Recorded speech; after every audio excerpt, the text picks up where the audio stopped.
I've noticed this judgment within me against spiritual coaches who charge very high prices for their services. And I've also noticed how I want to be them.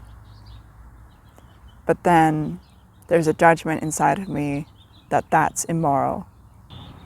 I've decided that I want to address that poverty consciousness that I've seen within myself, that fear of making money, that fear of exposing myself to that same criticism that I have for those people if I step into that. I've lived in a lack mentality and lack consciousness for such a long time that it's become really normal and natural to me. This attitude of striving for more, and it's really to ensure survival.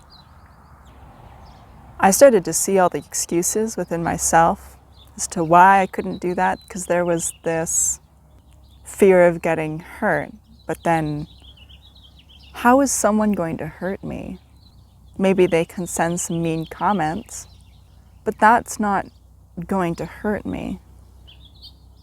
And I thought, I don't have very many subscribers or views, and that's an excuse to not create a course.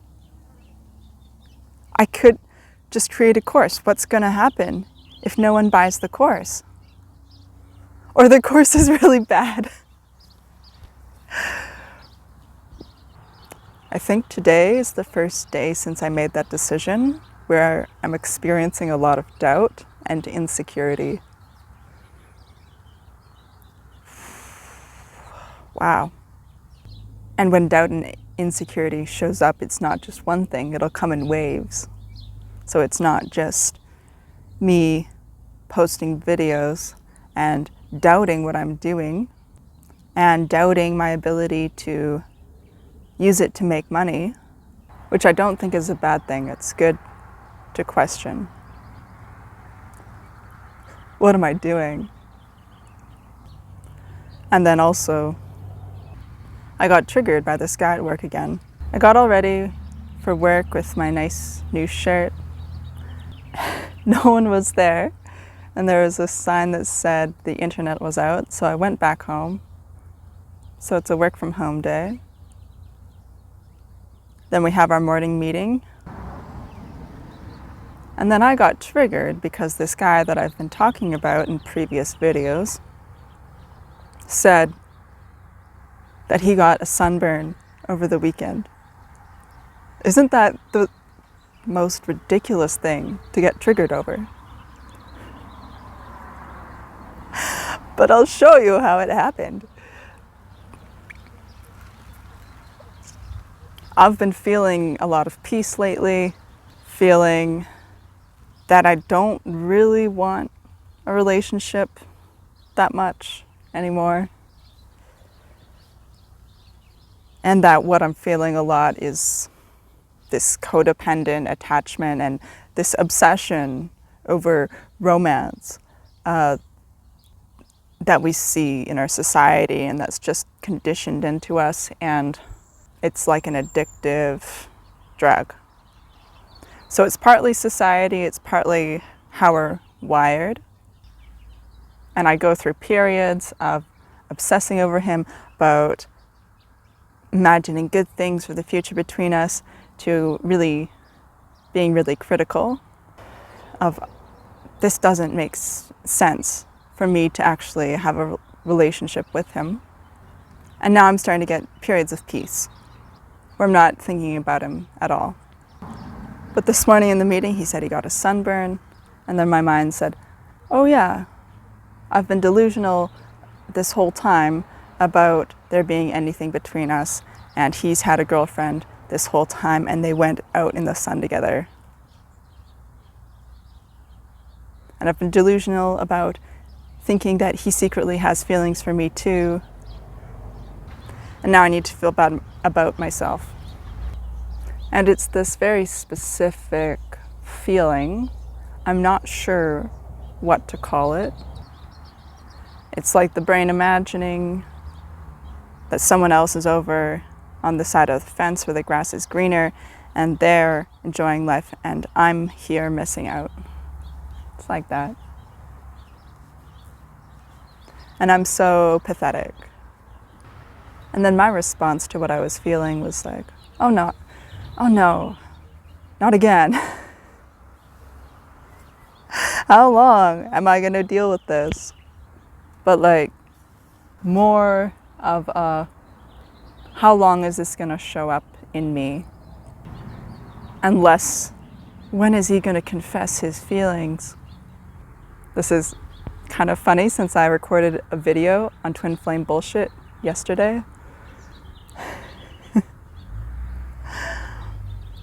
Because this reminds me exactly of that dynamic that I described in the video I made.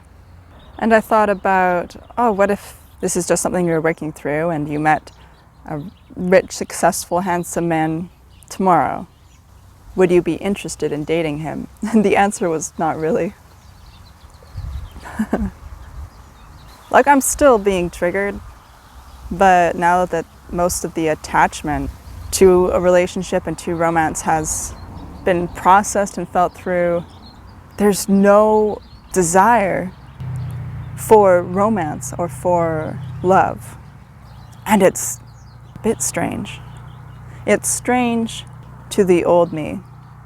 It's strange to the version of me that I've known. Maybe it's not strange to the person I'm becoming. One of the spiritual influencers that I've judged for being rich is Mina Irfan in The Universe Guru.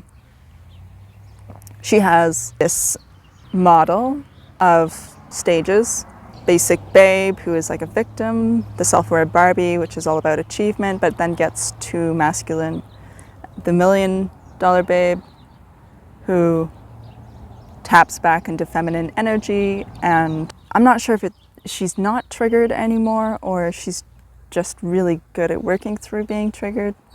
And then there's the high-end divinity. And then the $1 million babe becomes good at manifesting, and that shows up in wealth. And evidently I'm not there. And I thought I was close, but having this trigger show up for me this morning made me think, man, I'm in self-aware Barbie. I'm accessing that self-aware Barbie. And that thought did not feel good. But also in another sense, it relieves the pressure because I'm at where I'm at, and that's okay.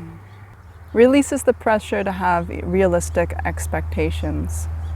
I don't have to be someone super fancy, and I'll figure it out.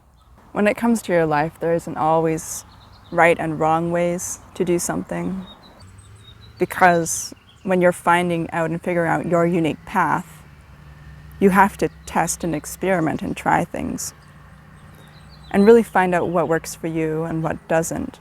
And it might be painful to find out what doesn't work for you and what you're not good at. But then there's always going to be room to readjust, and there can be opportunities for you finding out where you are good at that other people aren't, inadvertently, by comparing yourself to others. As long as you're willing to let go of the need to become a carbon copy of someone else. Someone else's life can provide a blueprint for you to follow until you discover the blueprint for your own life.